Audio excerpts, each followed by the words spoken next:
Hello, I'm Daniel Wise from the Orkney Skate Trust, and we're doing a presentation for the Orkney Nature Festival.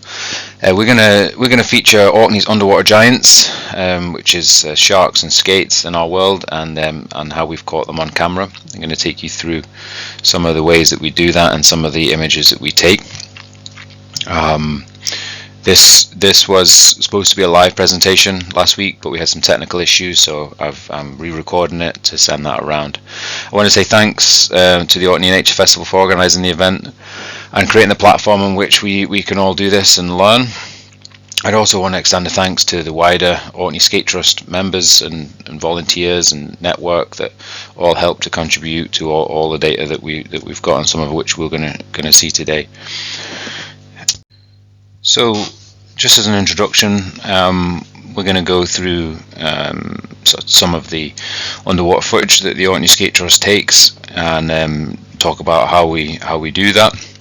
Just as an introduction to the Orkney Skate Trust, we're a voluntary organisation dedicated to conservation and pioneering sort of new and different ways that you can survey the marine environment in a citizen science context.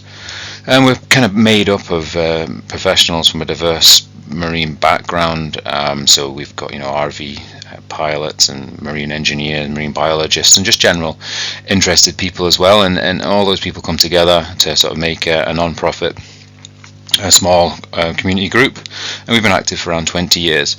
We kind of target the flapper skate originally, which used to be known as common skate, and we'll go through that, and then we've started to learn more about the blue skate as well, which we'll go through. So we kind of raise awareness, we collect data, we share that data, and we help with universities doing publications, things like that.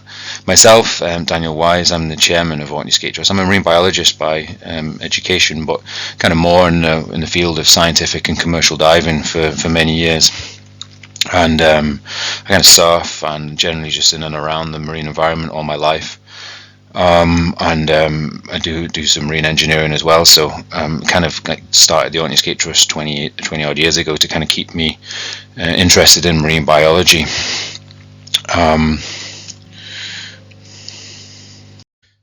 So we'll go through how we make the films. I think it's important to talk about what skate is, so we'll look at that. What's the point of all this is interesting, and a little slide about I had it for dinner, which is something that we get quite often get asked. And then we're going to go through some of the footage that we've taken of some of the elasmobranchs or shark skates and rays. So we'll go through the spur dog, also known as the spiny dogfish, the tope, which is a shark. We'll talk about that common skate and the confusion around the species of the flapper and the blue, the porbeagle shark, and we'll talk about the other guys too, which are the smaller ones, which are the cuckoo, the spotted, and the thornback, and some of the data that we take. So these are the camera rigs that we use, or otherwise known as BROVs. So BROV stands for Baited Remote Underwater Video. And frame one we created in 2019 on the left there, and this is kind of more like your standard BROV system, except that we've adapted it somewhat, and the bait is able to be extended away from the camera. So the camera looks directly at the bait with a light as well, and we're able to move that bait away, and that's because we know with the skater being so large that we needed to have a wider field of view. This camera had one camera, one light, and it looked across the seabed. And we used that frame for a few years, and we got some really good results. We still use it now and again for other surveys, but when the Skate Spotter project started, and we'll go through that at the end, but just in brief, the Skate Spotter is an initiative created by Nature Scotland and SAMS, the Scottish Association of Marine Science, to look at the dorsal side or the upper side of the skate, and each skate has a unique spot pattern, almost like a fingerprint, I guess, and using AI, you're able to recognize individual fish. So it's a bit like tag and release, which is obviously a well-known and well-used method of fishery science for sort of elasmobranch species, sharks and skates. But it's quite invasive. So if we can use cameras and AI technology for spot patterns, then that's less invasive way of doing sort of population studies on these kind of fish. So frame 2 we developed specifically for Skate Spotter in 2020. We used that for a couple of years, and it was really good. It had one camera and one light again, and it looked directly down onto the bait with a 1 meter arm. This allowed the fish to swim over the bait and be able to get nice clear dorsal imagery, which was then used to look at in Skate Spotter. It did lack that really nice images looking laterally across the seabed, which frame 1 did. And that was a real miss. So it had a few other things, like it was a risk of getting snagged on the seabed, which is the shape. But it was really good because it was quite lightweight and it was transportable. You could break it down and stow it away. But frame 3 is the footage that we're going to go through today. It's a plug and play kind of system, and it's been really successful, and it's a frame that we think is the one that we're going to continue to use and share to other groups as the kind of like the tried and tested method for recording larger elasmobranchs in citizen science. It's still lightweight, although it's getting a little bit heavier. It's around 20 kilos, but you're able to deploy that off to non-specialist vessels. It's like I say, it's plug and play, so you're able to move the cameras and the lights around, and you're able to use it in a stereo BROV system. And stereo BROV is just another way of having two cameras, which if you have them next to each other and they're calibrated, you're able to sort of scale and size the fish. Or you could just have it as it is set up on the image here, where you've got one looking down for the Skate Spotter and you've got one looking across to sort of characterize the marine environment, the biotopes. Essentially the principle of these cameras are all the same. The bait is in a canister which attracts the marine life, and then they're recorded much like you see on land with these similar kind of camera systems.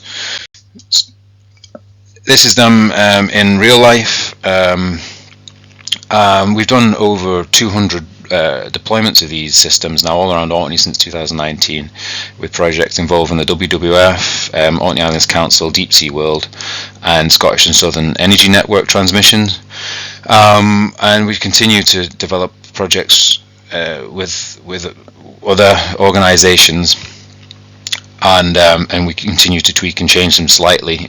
We've made a heavier BROV system of frame 3, where we can use with sort of if we've got a vessel which has got a winch, and that just allows us to record in stronger tides or deeper waters. And what these do is they capture high quality views of the underwater environment. The frame 3 has now got improved camera angles, advanced lighting solutions, and they actually record high definition broadcast quality images of the marine environment. And this creates evidence-based data which can enhance scientific research and support conservation efforts, but it also provides sort of engaging media for public education and raising awareness of the species that we record, and some of those images that we'll go through today. So important to know from the start, what is a skate? It's often referred to as a flat shark, which, I guess it's true. They're an elasmobranch, so they're a relative of the shark, and obviously over time evolution may be from a shark, where the pectoral fins of a shark have become enlarged and fused with the head to create wings. But they're a powerful marine animal.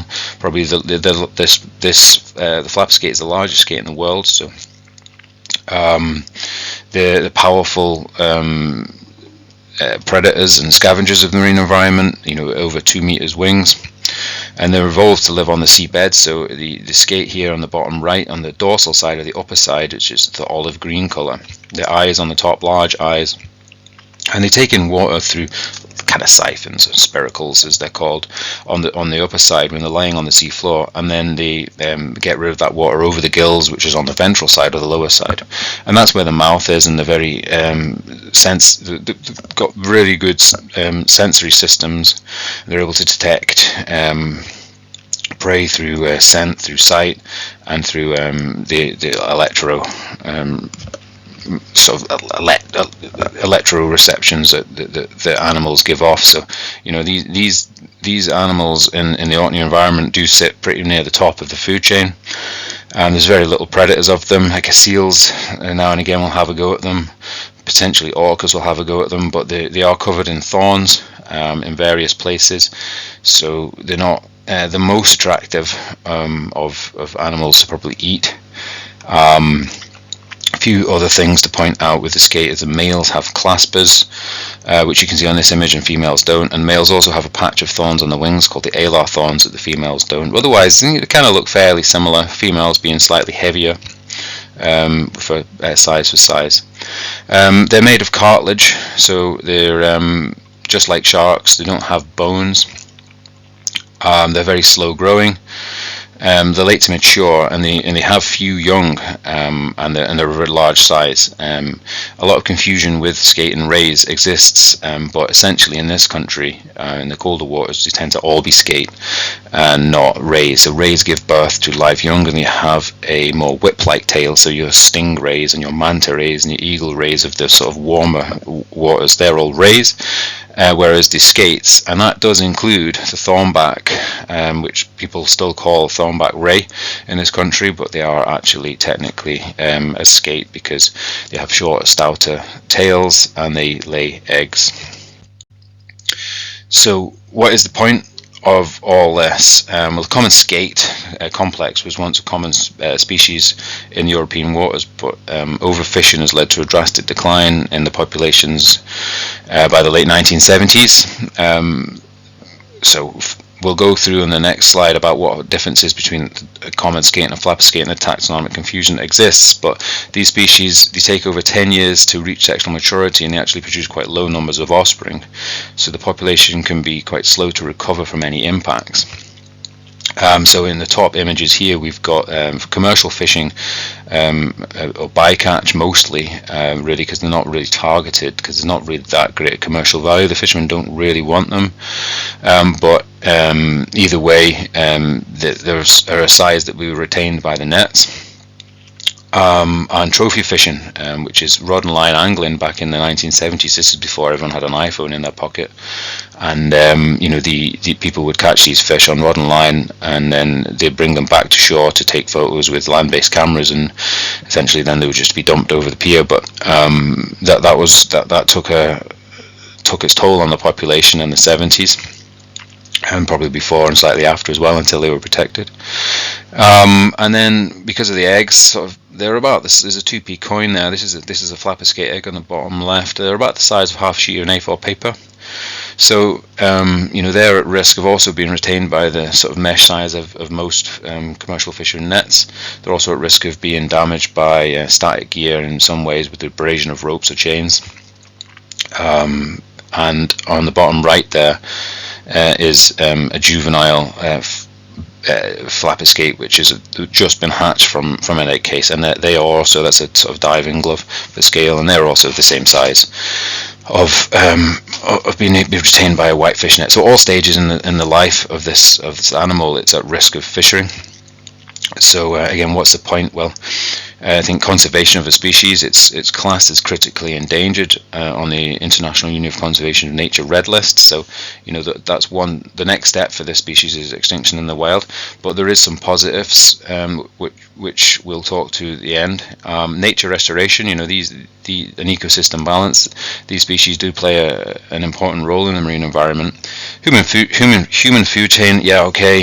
This species hasn't actually really one of the favoured species that targeted by commercial fishers, but it's a material consideration. And nature tourism too. So specifically on the west coast of Scotland, there's actually a big industry in conservation angling for these species. The responsible charter fishing vessels know how to handle them safely, and people come up from all over to catch safely and put these back, and that actually also gives really good data to the scientific community about these species. But mostly, what's the point? Well, I think it's just the right thing to do. So yeah, that we'll come back to this slide because I had it for dinner. So because we'll need to go through some of the other species to put that into context. But so just before we go through some of the video that we've got. It's important to define just a couple of things. What is a PMF? Because on the next few slides we talk about what PMF is. So PMF is a priority marine feature. These are habitats and species that are identified as being of high conservation importance in Scotland seas. PMFs help focus conservation efforts and achieve the goal of healthy and diverse marine ecosystems. There's an image here of a merle. So a merle is obviously is classed as a PMF, but also so is the flapper skate. So it kind of just highlights it. It doesn't have to just be a habitat or a species. It's either. The International Union of Conservation Nature have a list, a red list, which is a list of threatened species.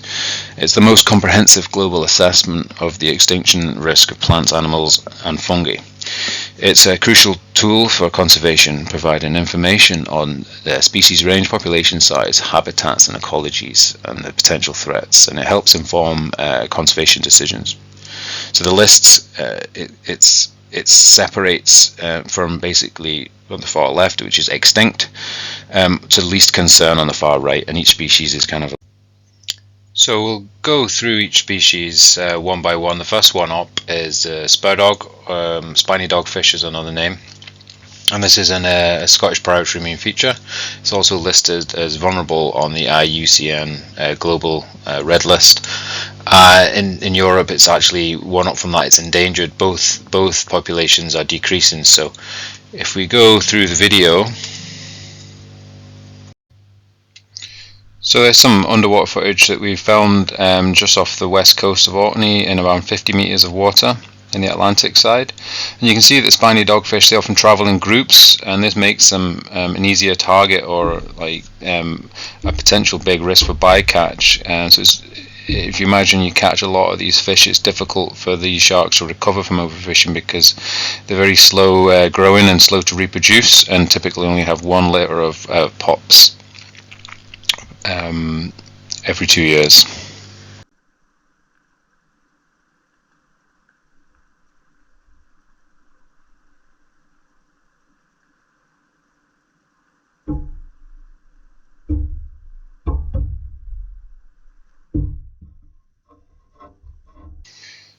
So we're going to introduce the tope, another species of shark. Has quite a wide distribution.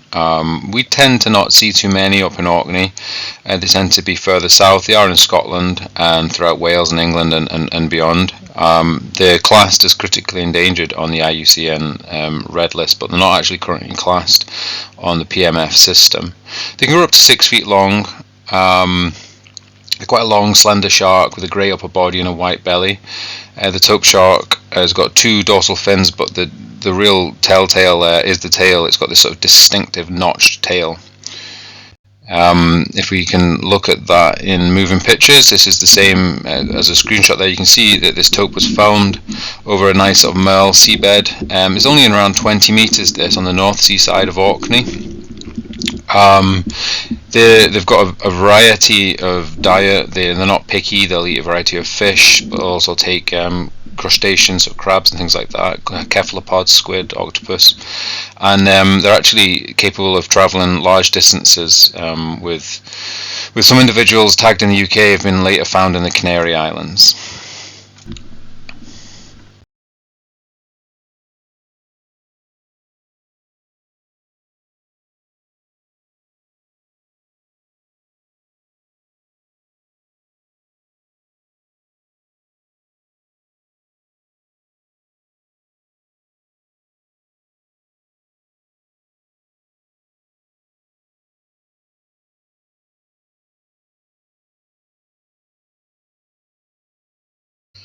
Okay, coming back to the skate species, this is the common skate, or what used to be known as the common skate, which we now know as 2 different species, the blue skate on the left and the flapper skate on the right. Both are still classed as critically endangered.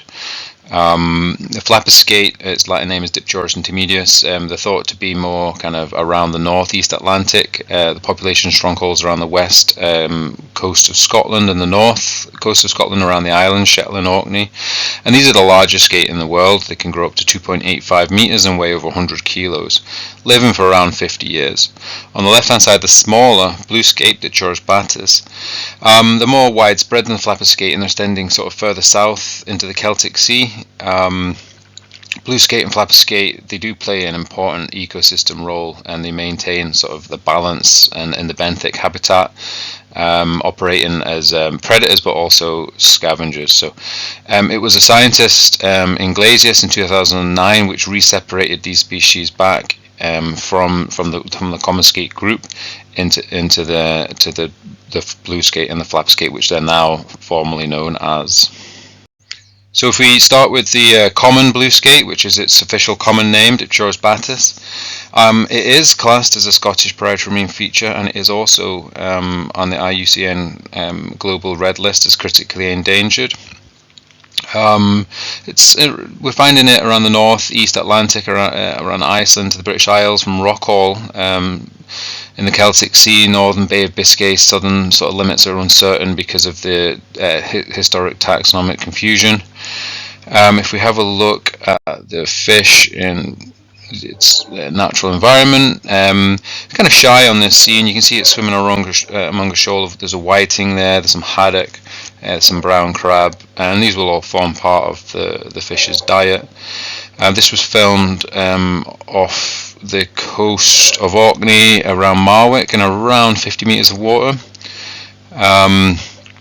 Quite a rocky seabed, which kind of booked the trend to what we'd been seeing them. Normally we've been seeing them around the sandy habitat, so this is the only footage we've got of the blue skate on a more rocky seabed. The flapper skate, which forms probably the most of our work, and where Orkney Skate Trust sort of started its work, was the interest in this specific species around 15 years ago. Latin name Dipterus intermedius. It is a Scottish Priority Marine Feature, and it is also classed as critically endangered. As I said, this is the largest skate in the world. Can grow up to around 100 kilos and nearly 3 meters. So it's a pretty big fish. Can live between sort of 50 to 100 years. Kind of that's fairly woolly. The common skate, you can see that the dorsal side, the upper side, is kind of a nice olive to dark brown, with like a variable pattern of lighter spots and blotches on the back. There's quite often quite a lot of thorns on this animal, with 12 to 18 thorns on the tail. And one of the key characteristics of all the skates is, of the larger skates at least, is this pointed snout. They kind of live on all types of seabeds. We've kind of filmed them on all types of seabeds, apart from in amongst the kelp. So they've been recorded down to depths of 600 meters, but we've also recorded them in 4 meters. So they've got quite a wide habitat range, and they've got an enormous diet from feeding on a wide variety of fish to crustaceans, and they've got really, really powerful jaws. But with that sort of speed and maneuverability, they're able to probably to hunt and prey on fish species. In Orkney and wider as well, they've got a local name which is called the barn door skate. So a lot of the locals in Orkney will refer to these animals as a barn door. So in this short clip, we've got a really rocky seabed, and you can see a male flapper skate swimming amongst these huge boulders and around 30 meters off Hoy in the Atlantic. And interestingly, that kind of seabed, or maybe not this depth, would be a classic sort of habitat where we would look for skate eggs, because they do like to lay those eggs in amongst the void spaces of all these boulders, because it provides like a really good refuge for them to get lots of water, the oxygenated water flowing over them, but they've got this kind of safe little spot where they can not get washed away. This footage again filmed quite deep off the west coast of Orkney, just beyond the EMEC test site there, and around 70 meters of water. It's a nice sort of like bouldery reef habitat. It was filmed in the summer in I think 2022.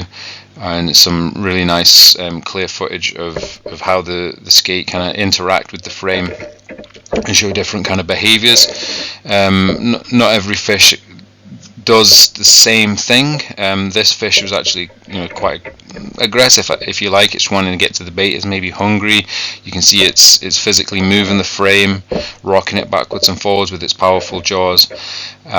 Some fish, they tend to be more timid. You'll see them maybe not even come to the bait. They'll stay further away. And some of the juvenile fish, they'll display different kind of feeding characteristics where they come quite quickly over the bait and use their wings and almost protect it. In this footage, you can also see quite a lot of juvenile fish, but what we do tend to see when the skate come up to the frame is that a lot of the fish move off, and that's obviously just their survival instincts. When you've got this sort of 2 meter predator coming at you, they do tend to move off. So it just really show you that the skate is in charge, and that's something that I found when I was diving. Like, it was one day that I was diving with surface supply, so making quite a lot of noise, doing some work, and you would think that the fish would be nowhere near me, but the skate came right up to me. So it kind of shows you that they're not really shy or scared of anything in their local environment. So this is footage that we filmed in ambient light, so there's no artificial light in it. You can just see in the background there sort of how the skate are adapted to their environment, kind of like sort of stealth, like hunting across the reef. This was filmed in 30 meters off the west coast. You can barely see the skate there, but if you watch this back, you can just see in the distance the skate sort of patrolling on the edge of the reef there. So it's important to show the other angle of the camera. So we've shown a lot of the lateral camera view, but this is our dorsal camera view which we use for the identification for the skate spotter project. You can clearly see the spot patterns of the animal here, and each of these animals have a different spot pattern. Here we've got both species. We've got the flapper skate that was on the bait just moving off now, and we've got a blue skate moving in. You can see that there's very much different coloration and pattern and size to the animal. So how there was ever taxonomic confusion is beyond me. That was filmed 65 meters over the sandy habitats off the west coast of Orkney. Okay, back to the shark species. This is probably one of the UK's biggest species of sharks, porbeagle shark. It's a member of the Lambdidae shark family, making it the closest living relative to the great white shark. But don't worry, this is not a man-eater. This is just a fish eater. It's a Scottish predatory feature, and it's classed as critically endangered. It can grow up to like 3.5 meters, so it's quite a big fish. It can weigh over 230 kilos and live for over 50 years. They're really powerful, fast swimming fish. So the porbeagle shark is kind of like a brilliant mackerel blue with a white belly. It's sort of characteristic white mark at the rear base of the dorsal fin. Very streamlined, with a pointed snout and large black eyes. Usually found in deeper water where it hunts a variety of sort of fish, mackerel, whiting, herring, as well as octopus, squid and cuttlefish. Very strong swimmers and can travel large distances. Some tagging studies have shown that this fish can travel huge distances, with one porbeagle being tagged in Ireland, later found as far away as Newfoundland in Canada.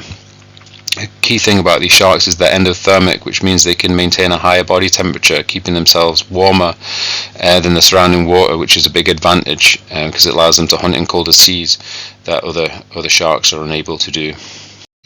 Okay, moving back to the skates.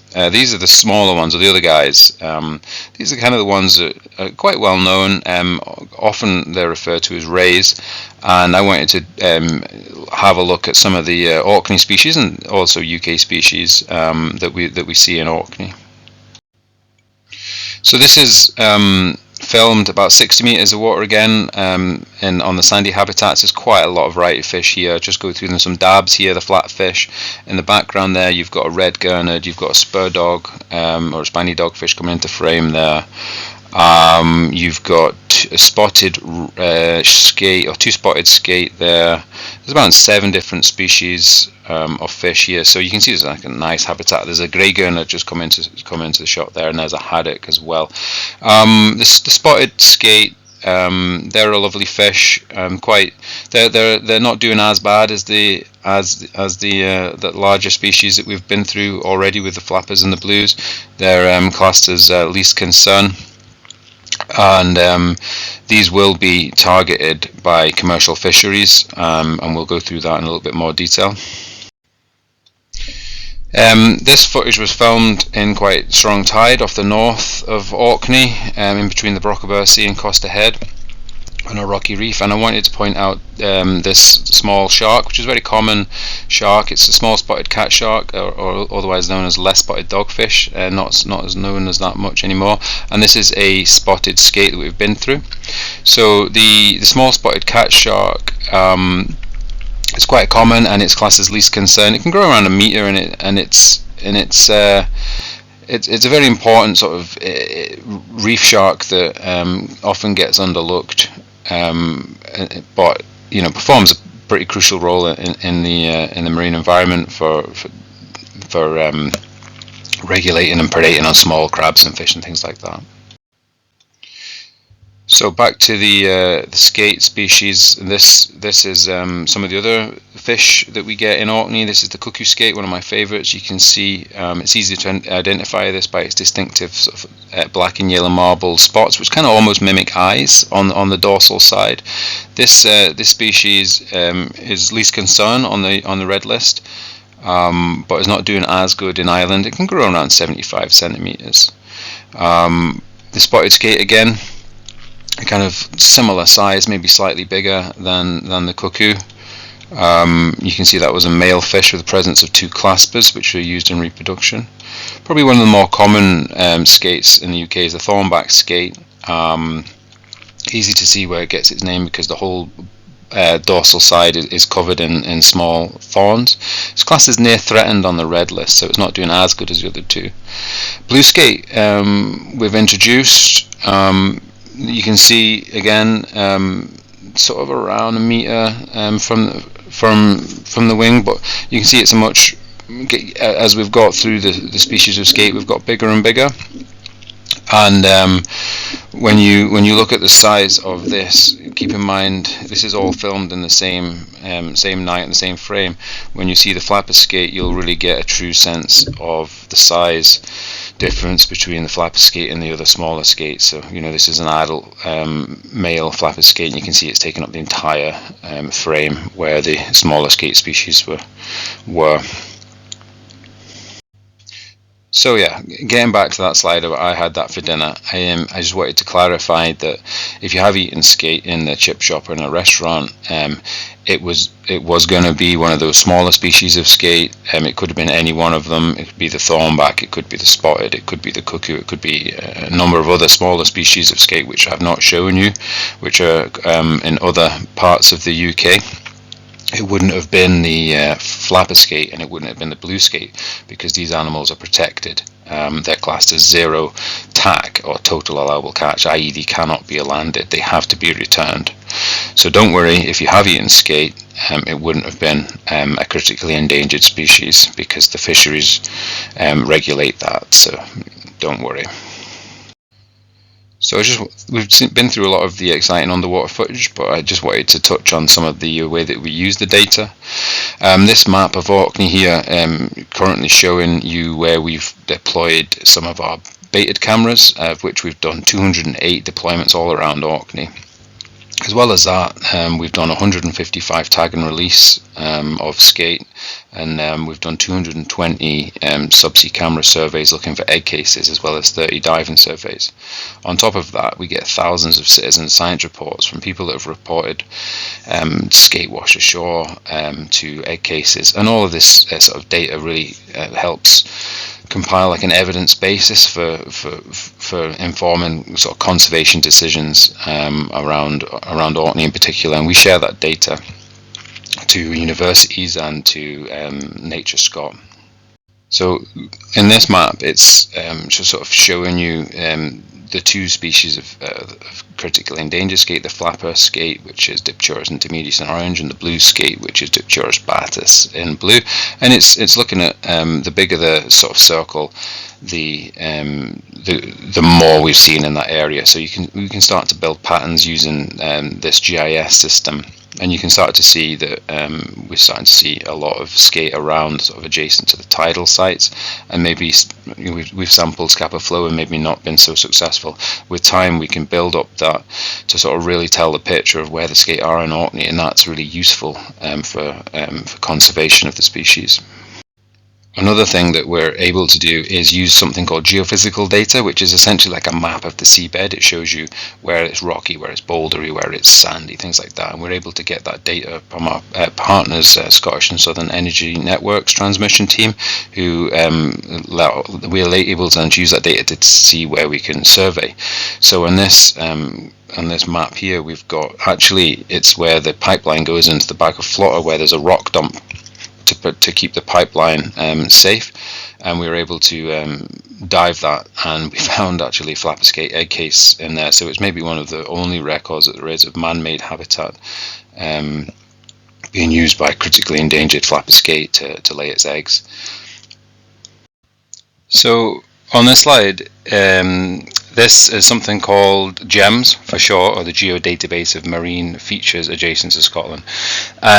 Essentially, it's a map of all of the data that goes in, not just around Orkney, it's all over Scotland, but it's really useful for regulators and developers to do responsible development. It shows you what the biotopes are, which is what kind of animals and habitats combined are, what species are there, priority marine features, etc. So it's kind of a map of anything that's important around the marine environment. And it's important here that all the Orkney Skate Trust data goes into this via our data partner CSearch.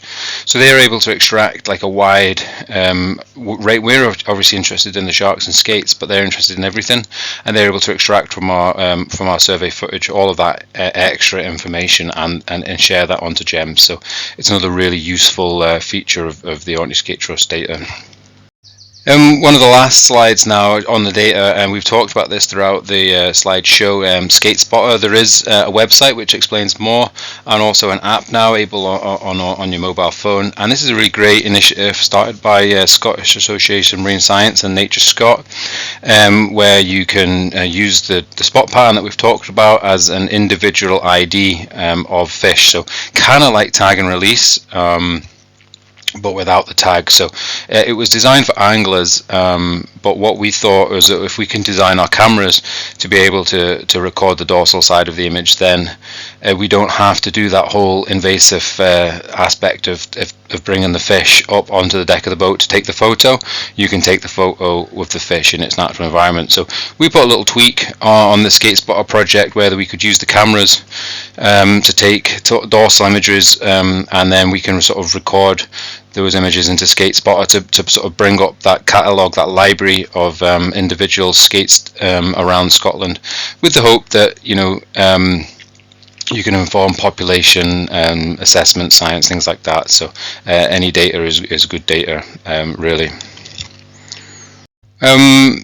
One final thing is some of the science, some of the research that our data goes into.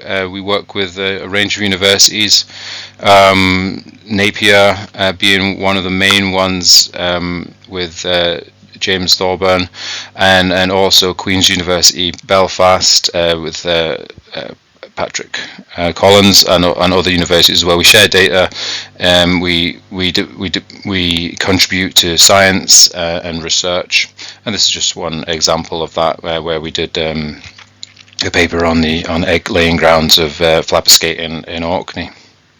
So finally, just one last slide to acknowledge a couple of our key funders, the Scottish Marine Environment Enhancement Fund, SMEF.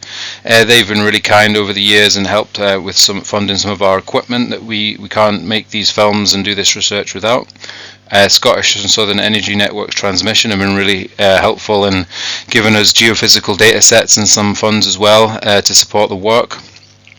There's loads more information on the website and on social media, so if there's something I've missed, if you just reach out and send us a message through email or Facebook Messenger or anything like that, and happy to help.